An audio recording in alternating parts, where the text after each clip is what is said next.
Bien-aimés de Dieu, vous qui êtes amis de bien et de la justice, mes frères et sœurs en Christ, salutations les meilleures au nom de notre Seigneur de gloire Jésus-Christ. Je suis votre bien-aimé Emmanuel Mayolo Nsambo, je suis le gardien du temple de l'ACVV Maisonnée et j'ai encore le privilège aujourd'hui de vous partager la parole. Et le thème de mon enseignement aujourd'hui est comment vaincre la pression de la vie. Comment vaincre la pression de la vie. Et je vous amène directement dans le livre de Matthieu 6. Nous sommes au centre de la bonne nouvelle.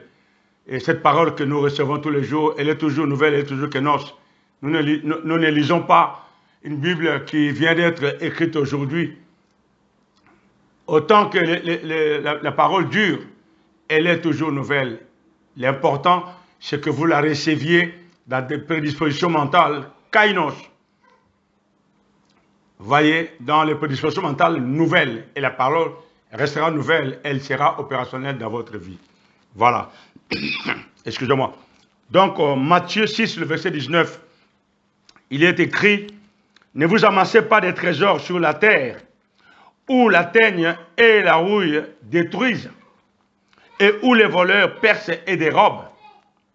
Mais amassez-vous des trésors dans le ciel, où la teigne et la rouille ne détruisent point, et où les voleurs ne percent ni ne dérobent.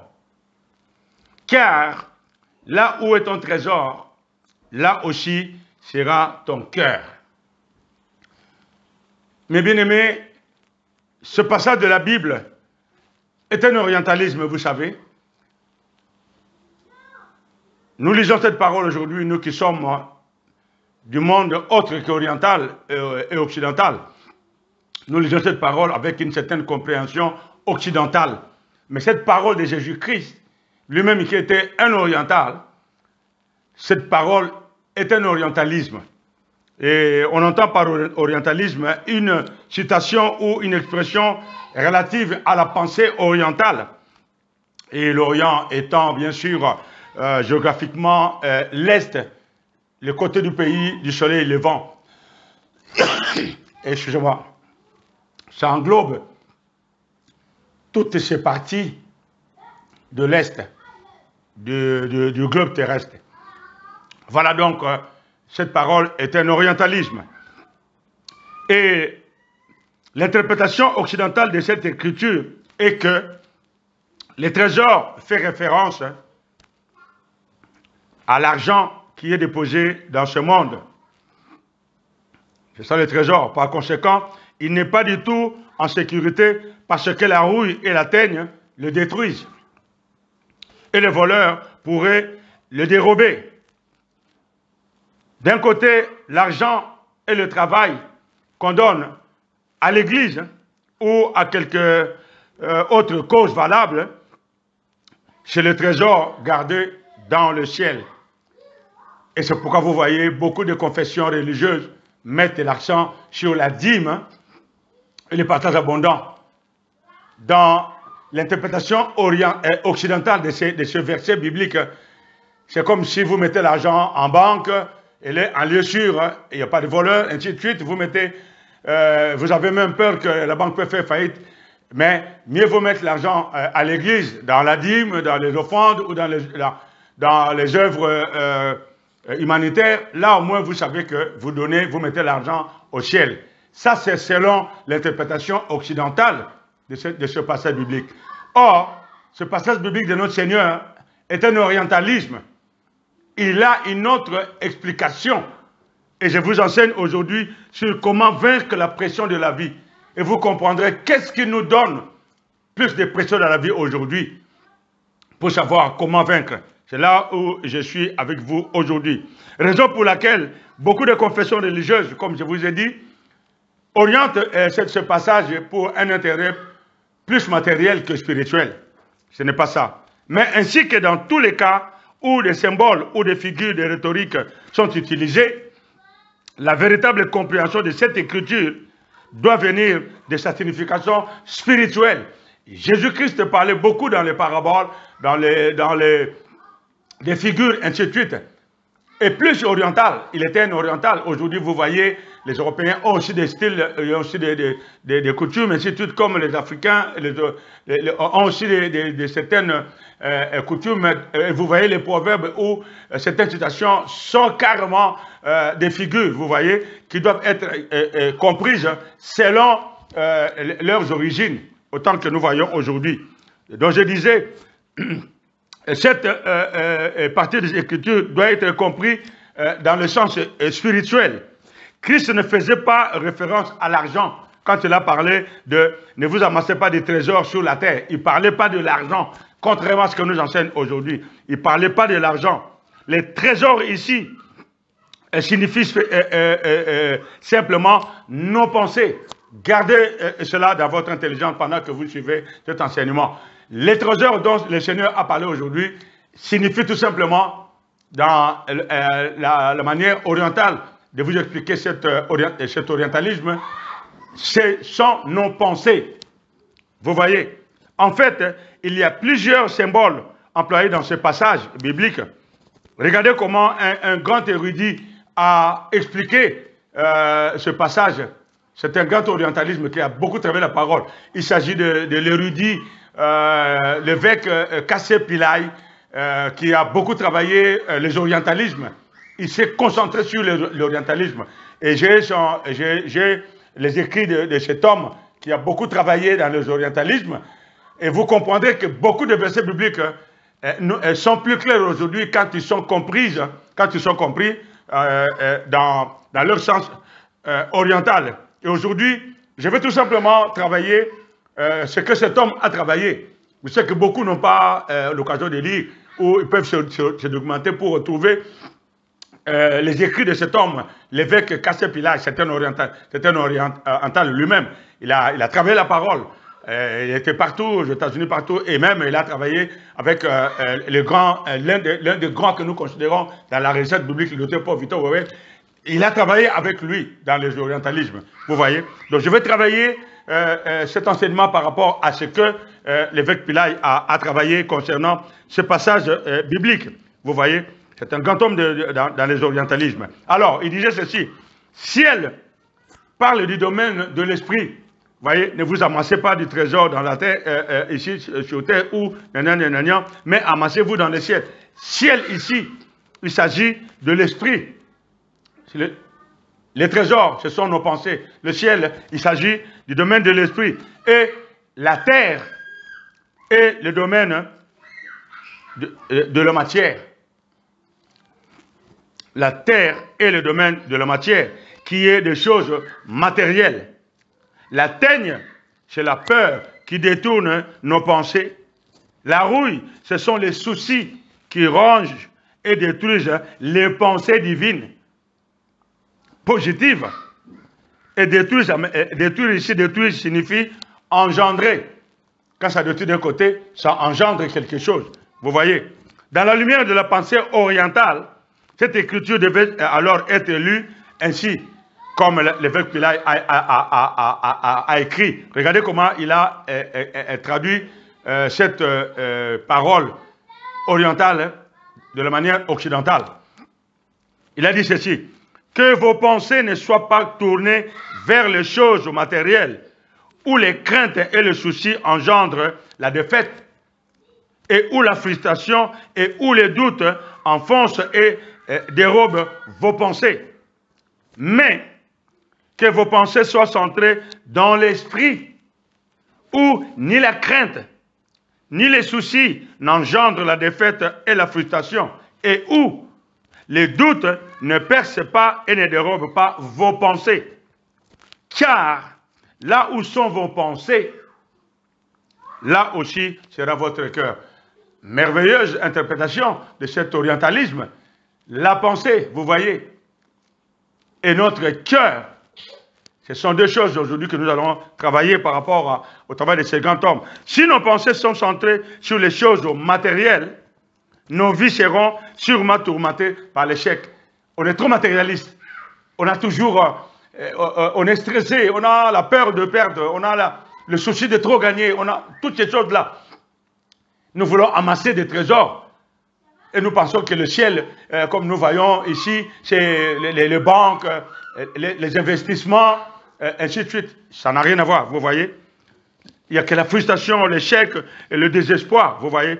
Et la raison de cette vérité, Jésus-Christ, vous voyez, il nous a dit ceci. Nous devons réaliser ce que nous sommes. Qui nous sommes et où nous sommes. Nous sommes enfants de Dieu. Nous vivons dans ce monde. Nous devons savoir quels sont nos droits. Ce que la parole de Dieu dit que nous sommes. Ce que la parole de Dieu dit que nous avons. Et ce que la parole de Dieu dit que nous pouvons. C'est le plus important aujourd'hui.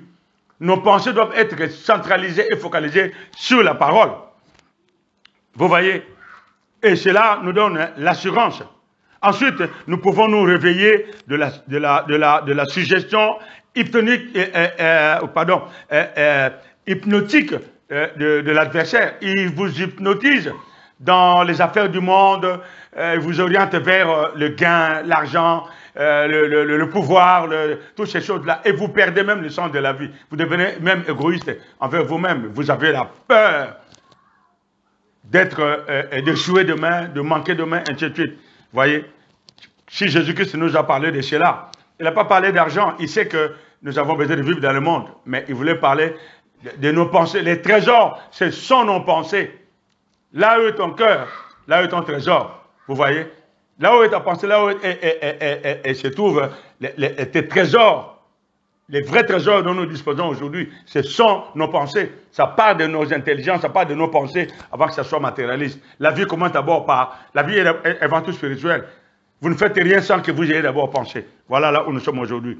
Donc nous avançons. Ensuite, nous pouvons nous réveiller et échapper à l'hypnotique suggestion de Satan. Prendre notre vie, notre vraie position en tant que fils de Dieu, en tant que fille de Dieu, et marcher par l'esprit. C'est ça le plus important. Et ne pas marcher selon le monde de 5 sens. Marcher par l'esprit et manifester une vie abondante. Une vie abondante comme il est écrit dans 3 Jean 2. Bien-aimé, je souhaite que tu prospères à tous égards et sois en bonne santé comme prospère l'état de ton âme. Ça, c'est le cœur de Dieu. Donc, pour Dieu, nous devons vivre une vie dans l'abondance. Alors, il est maintenant, comme je disais, Dieu nous a destinés à être ainsi, vivre dans l'abondance. L'homme avait été créé à l'image de Dieu, mais l'homme, voulant toujours faire le contraire de la volonté de Dieu, ben, il paye les conséquences aujourd'hui. Nous sommes là aujourd'hui, mais par la grâce de Dieu, il a prévu un plan de rachat. Nous sommes rachetés aujourd'hui. Donc nous sommes plus sous la dépendance de l'adversaire, nous sommes plus sous la malédiction. Nous pouvons vivre tranquillement, moyennant le révèlement de l'intelligence, moyennant nos pensées renouvelées, moyennant notre manière d'orienter notre vie selon l'esprit. Ça, c'est le cœur de Dieu. Vous voyez? Et nous savons que Dieu peut communiquer avec nous que par l'esprit. Dieu ne peut communiquer avec nous que par l'esprit. Vous voyez, quelqu'un qui n'est pas spirituel, quelqu'un qui ne va pas trop dans le sens des affaires spirituelles, eh bien, il est de l'autre côté. Et le matériel, bien aimé, je dois vous dire une chose. Combien de gens aujourd'hui, vous voyez, ils ne vivent pas. Ils ne vivent pas. Ils sont alors concentrés que sur la richesse, sur l'argent. Ils deviennent égoïstes. Il te donne 1 centime, c'est comme s'il te donne des millions. Il y a un problème, il ne veut même pas participer parce que pour lui, son argent doit... Mais c'est des gens qui ne vivent pas bien. Ils ne mangent pas bien, ils ne s'habillent pas bien, leur maison, allez voir. Mais tu as de l'argent en banque. Mais comment tu peux vivre comme ça? La peur que son argent soit volé, la peur qu'il perde l'argent en bourse, etc. Un enfant de Dieu ne peut pas être comme ça. Alors, il est maintenant un homme qui marche selon l'esprit. Il est capable de refléter la pensée de Christ. Comme il meurt et ressuscite avec Christ, et la volonté de Dieu devient sa volonté, vous voyez? La volonté de Dieu devient sa volonté. Et la volonté de Dieu, c'est quoi? Que nous soyons en bonne santé, que nous soyons prospères. Et pour cela, nous devons croire sa parole. Nous devons révéler nos intelligences et contrôler nos pensées, qui sont nos trésors. C'est très important aujourd'hui. Si nos pensées sont contrôlées, nous sommes en alignement avec Dieu et nous bougeons, vous voyez? Chaque obstacle dans nos chantiers devient alors un échelon à franchir. Vous voyez? Voyez? Et chaque fardeau devient une bénédiction. Ce que vous pensez être un fardeau, au contraire, ça devient une bénédiction pour nous. Et chaque obstacle, donc, devient un échelon. Vous voyez? Ce sont des challenges, ce sont des challenges. Et la réjouissance, la réjouissante liberté en Christ contraint le croyant à obéir par amour. Vous voyez? Pas par contrainte, par amour de la parole. Comment? Je dis comment vaincre la pression de la vie. La pression vient par rapport au désir ardent de vouloir toujours posséder. À vouloir posséder, on devient égoïste envers la société. Premièrement, envers soi-même. Vous voyez? Ce n'est pas ça. Donc, nous vivons la liberté avec Christ. Alors, par contre, l'homme asservi vit sans esprit. C'est lui-là qui veut amasser son trésor dans le ciel. Et le ciel, pour lui, entre guillemets, c'est autre chose.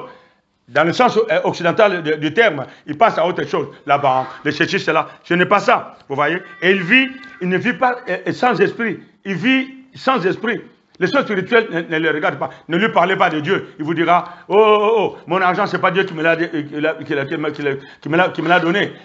C'est pas tombé du ciel comme la manne. Dieu travaillait. Alors, mon argent, ce sont ces gens-là. Sans esprit, ne lui parlez pas de l'esprit. Vous voyez? En conséquence, il pense et marche selon la connaissance détenue par les 5 sens, tout simplement. Vous voyez? Pour lui, ce sont les 5 sens. Vous voyez? C'est la chair. Et la Bible dit que la chair est contraire à l'esprit. L'esprit ici, c'est Dieu. Voilà. Alors, cet homme vit dans l'ignorance spirituelle.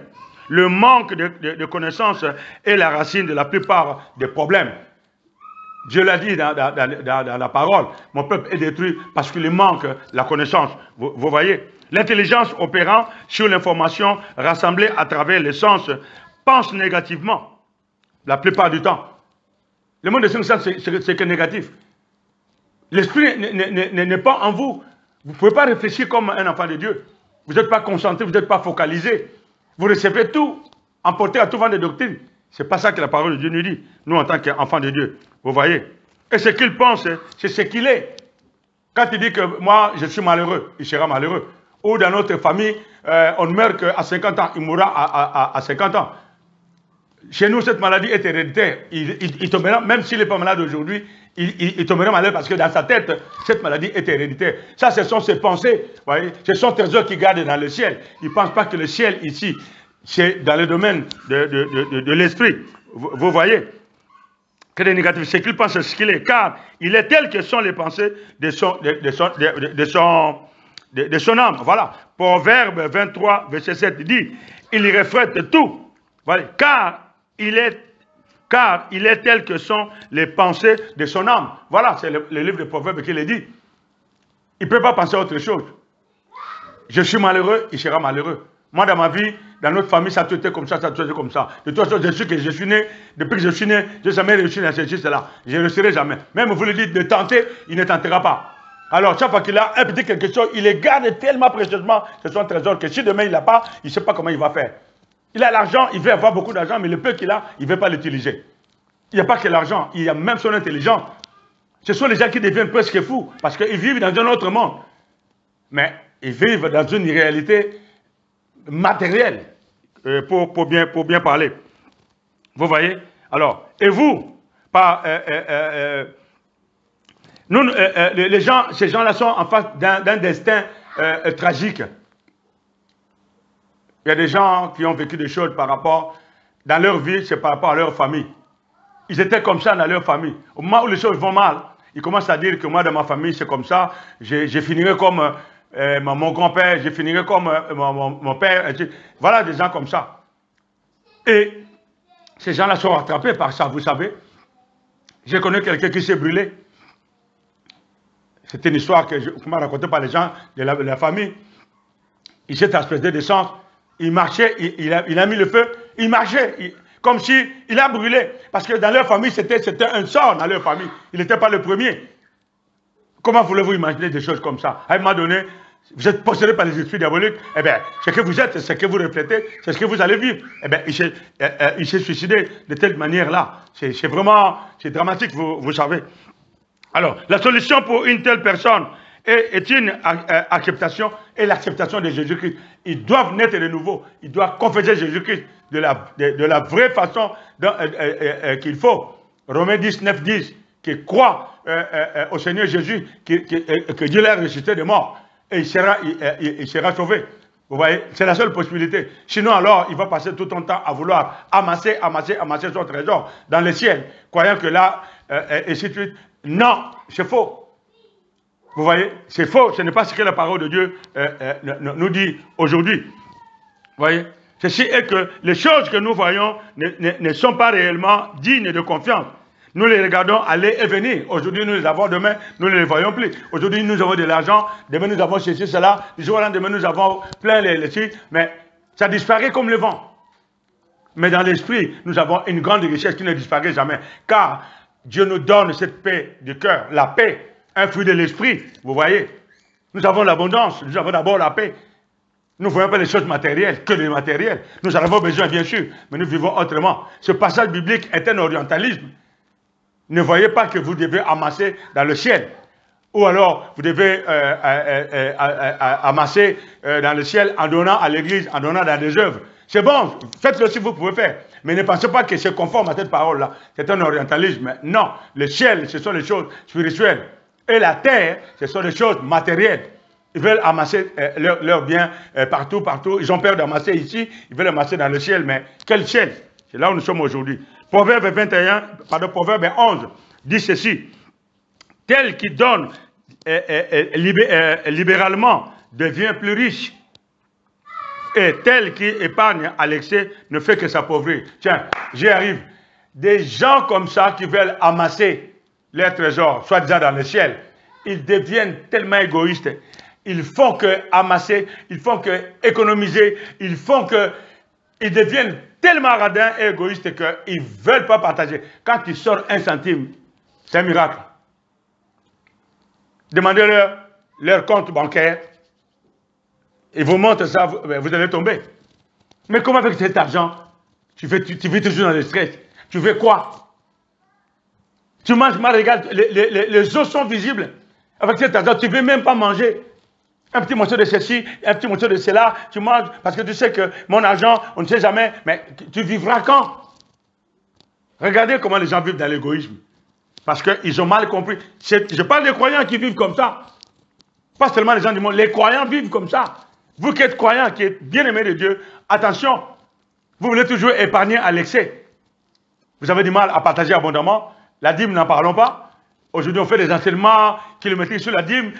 Chacun sait à quoi il croit aujourd'hui. La parole est là, vous croyez, vous avez les bénédictions. Vous croyez différemment, c'est vous qui voyez aujourd'hui. Nous, dans la maisonnée aujourd'hui, nous ne perdrons plus de temps à enseigner. Amenez-nous la dîme. Ceux qui sont avec nous aujourd'hui, pour la plupart, ça fait 40 ans, 50 ans qu'ils sont dans cette maisonnée, ils connaissent la parole. Ils veulent appliquer, ils appliquent. Ils ne veulent pas, parce que du moment où ils font ce qu'ils pensent être bien et qu'ils sont bénis, c'est leur problème. S'ils veulent, ils amènent des discussions, ils veulent amener les autres à croire comme eux, à ce moment-là, nous leur dirons, allez où vous voulez, mais nous ne sommes pas dans la même doctrine. Point. Mais ne soyez pas égoïstes au point où vous ne pouvez même pas vous habiller, vous ne pouvez même pas manger, vous ne vous occupez même pas de vos maisons, les maisons sont sales, vous vous habillez comme quelqu'un rétrograde, et ainsi de suite, alors que vous avez de l'argent. Parce que vous dites que la parole de Dieu dit, ne vous amassez pas les trésors sur la terre, là où, et vous parlez du ciel. Quel ciel? C'est votre intelligence qui vous trompe. Vous voyez? Alors, mais lorsque nos pensées sont en Dieu, il ne peut y avoir de peur, il ne peut y avoir de soucis, il ne peut y avoir de chèques, ni de frustration. Non. Parce que nos pensées sont en Dieu. Nos pensées, ce sont notre trésor, ce sont nos trésors. Comme l'évêque Pilat, il a dit, nos pensées, c'est ça notre trésor. Et là où notre trésor, et là où est notre cœur.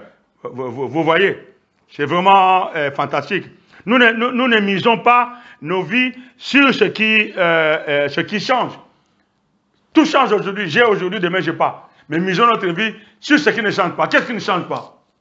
Il n'y a que Dieu qui ne change pas. Il est le même hier, aujourd'hui, et il sera éternellement le même. Nous devons miser sur quelque chose qui ne change pas. Si nous pouvons changer aujourd'hui, nous sommes emportés à trouver la doctrine, mais Dieu ne change pas. Misons sur lui. Mettons notre trésor, gardons notre trésor dans l'esprit, en Dieu. Je parle de l'esprit maintenant avec un grand E. En Dieu. Parce que lui ne change pas. Et en lui, il n'y a pas de voleurs qui peuvent dérober. En lui, il n'y a pas la terre ni la rue. Voilà ce que nous recevons de cet enseignement aujourd'hui. Vous voyez, de nous concentrer nos pensées dans le domaine de l'esprit, en faisant la parole de Dieu la norme de nos vies. Nous sommes capables d'y arriver en tant que croyants, vous voyez. Ensuite, nous commencerons à manifester la puissance spirituelle des enfants de Dieu. Nous avons ce que nous sommes, ce que la parole de Dieu dit que nous sommes. Nous avons ce que la parole de Dieu dit que nous avons. Et nous pouvons ce que la parole de Dieu dit que nous pouvons. C'est ça. Rien ne peut nous vaincre ou nous rendre tristes. Tout le temps triste, tout le temps stressé, tout le temps malade. Et pourtant, c'est dans l'autre intelligence. Pourquoi? Parce que nous avons peur. Et bien c'est là où la rouille est en train de percer nos intelligences. Et le voleur vient dérober. Il dérobe quoi? Le voleur ne vient que pour dérober et comment détruire. Il commence à dérober quoi? D'abord, la parole que tu as dans ton intelligence. D'abord, la parole. Il te fait croire à une parole erronée qui te dit de faire le contraire de la parole de Dieu. Et les conséquences, vous les connaissez. Malheureux. Vous voyez? Un enfant de Dieu ne doit pas être malheureux. Nous devons vivre une vie dans l'abondance. Vous voyez? Nous nous élèverons au-dessus de toutes circonstances terrestres parce que nos pensées sont dans les domaines de l'esprit. Quoi qu'il arrive autour de nous, et sans conséquence, parce que nous croyons à la parole de Dieu. Vous voyez? Et sans conséquence. Ça, c'est sûr et certain. Parce que nous croyons à la parole de Dieu. Vous voyez? C'est pour dire que nous avons toujours une parole que j'ai toujours enseignée aujourd'hui, que j'ai toujours appris, que je dis aujourd'hui. En toute chose, dites-vous tout simplement, Dieu est aux commandes. Peu importe le stress, la situation, dites-vous tout simplement, Père, Dieu, je commande. C'est ça, un enfant de Dieu. C'est ça, mettre notre trésor dans le domaine de l'esprit. Dieu reste aux commandes. Et vous verrez que vous serez plus tranquille. La Bible dit, je m'endors et je me repose en paix, car tu veilles sur moi. La parole de Dieu le dit. Nous croyons la parole de Dieu. Nous lisons la parole de Dieu. Nous y croyons, tout simplement. Vous voyez? Beaucoup d'enfants de Dieu sont apeurés et sans repos parce que leurs pensées sont débordées dans les choses matérielles. Vous voyez? Ils sont incertains de leur avenir. Ah, mon cher, on ne sait jamais, hein, demain, on ne sait jamais. Mais attendez, vis au jour le jour. Vis un jour à la fois, comme la Bible le dit. Vous voyez? Ils ne demeurent pas en Christ parce que leurs cœurs sont là où sont leurs pensées. Voilà. Et leurs pensées sont où? Dans les choses du monde. Vous voyez? Le monde des choses matérielles. L'illusoire réalité de la matière relayée par le sens produit l'incertitude. Ouais, à chaque tournant de leur vie. Et les réduit dans l'esclavage. Ils deviennent esclaves d'eux-mêmes. Ils deviennent esclaves des choses matérielles. Ils deviennent esclaves de l'argent. Ils deviennent esclaves de posséder. Ils veulent posséder, ils veulent posséder, ils veulent posséder. Et quand ils ne peuvent pas, ils sont tristes et malheureux. Ils vont jusqu'à se suicider. C'est triste pour eux, vous voyez. Ceci n'est autre chose que la torture de soi-même. Pour la plupart des enfants de Dieu, nous avons été libérés de tout ceci à travers la connaissance de la parole de Dieu. La connaissance de Jésus-Christ. Il nous a libérés, il nous a affranchis. Nous sommes plus dépendants de ces choses-là. La parole de Dieu parle. Regardez dans le livre de Romains, vous verrez, dans Romains 7, où vous voyez, c'est une épître doctrinale, vous voyez, où nous voyons que ça parle que de la malédiction, du péché. Nous sommes attachés au péché. J'ai envie de faire ceci, mais je ne peux pas, parce que le péché est là, ainsi de suite. Et la plupart des croyants qui disent qu'ils sont croyants, au lieu de vivre le chapitre 8 de Romains, qui dit par exemple, Romains 8, le verset 1, qui dit par exemple qu'il n'y a donc maintenant aucune condamnation pour ceux qui sont en Jésus-Christ. Au lieu de vivre Romains 8, ou le verset 37 qui dit, mais dans toutes ces choses, nous sommes plus que vainqueurs par celui qui nous a aimés. Au lieu de vivre ces choses-là dans la vie, les mêmes croyants vivent Romains 7. J'exhorte à lire vous-même Romains 7 et comparer, est-ce que vous vivez dans Romains 7 dans le jeu du péché, attaché au péché, où vous vivez Romains 8, plus que vainqueur. C'est vous qui savez. Alors, quand il est dit que n'amassez pas sur la terre, là où Jésus est là, c'est vous qui savez où vous voulez amasser votre trésor. Et qu'est-ce que c'est votre trésor? Je vous apprends aujourd'hui par rapport à ce que l'évêque Pilate, un grand homme de la recherche biblique dans les orientalismes, a dit, par rapport à ce que Jésus-Christ a dit. Les trésors ici, ce sont nos pensées. Le ciel ici, ce sont les choses spirituelles. Et la terre, ce sont les choses du monde qui sont sans intérêt, qui passent et qui vont et qui viennent. Les émotions qui vont et qui viennent, sans suite, sans assurance, sans garantie. Vous voyez, vivez Romains 8. Oubliez Romains 7. La malédiction du péché, vous êtes attachés. J'ai envie, je peux, mais le corps ne peut pas. Parce que si le corps ne peut pas, c'est d'abord l'esprit qui ne peut pas. Parce que votre esprit est attaché aux choses du monde. Vous ne pouvez pas vivre. Vous voyez. Alors, la pression de la vie, vous voyez, la pression de la vie ne peut pas me faire oublier que je suis en Jésus-Christ. Bien-aimé de Dieu, la pression de la vie ne peut pas nous faire oublier que nous sommes d'abord enfants de Dieu. Nous avons été affranchis par Jésus-Christ. Nous amassons notre trésor dans le ciel, dans la parole. Nous épousons la pensée de Jésus-Christ. Nous amassons en esprit. Là, il n'y a pas de teigne. Là, il n'y a pas de rouille. Le voleur ne viendra pas, ni dérober, ni faire quoi que ce soit. Il ne peut pas. Parce que nous sommes sous le bouclier du Tout-Puissant. Regardez ce que la parole de Dieu dit. Le psaume 91. C'est lui qui demeure sous l'abri du Très-Haut. Repose comment? Hein? À l'ombre du Tout-Puissant. Et il est dit, aucun malheur ne lui arrivera et aucun fléau ne s'approchera de ta tente. Quel fléau? La faim? Quel fléau? La crise? Quel fléau? La maladie? Ça ne s'approchera pas de votre tente parce que vous êtes sous l'abri du Très-Haut. Vous avertissez votre trésor, vos pensées au ciel, en Dieu, en Jésus-Christ. Et vous êtes sûr et certain que Dieu est avec vous. Dieu est aux commandes. Mais bien aimé, je vous garantis que vous êtes tranquille. Vous voyez? Donc la pression de la vie ne peut pas nous faire oublier que, que nous sommes en Jésus-Christ. Nous avons ce que Dieu, la parole de Dieu dit, que nous avons. Nous sommes ce que la parole de Dieu dit que nous sommes. Et nous pouvons ce que la parole de Dieu dit que nous pouvons. Car, Philippiens 4, le verset 13, il est dit ceci. Je puis tout par Christ qui me fortifie. Allez. Je puis tout par Christ qui me fortifie. Pourquoi je dois laisser ma pensée traîner dans les choses du monde?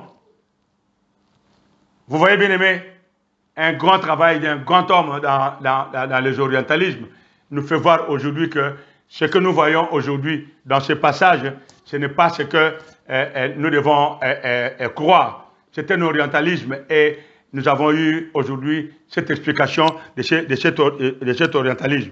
Ainsi donc, que vos pensées soient centrées dans l'esprit, où ni la crainte, ni les soucis n'engendrent la défaite. Voilà, je conclus là.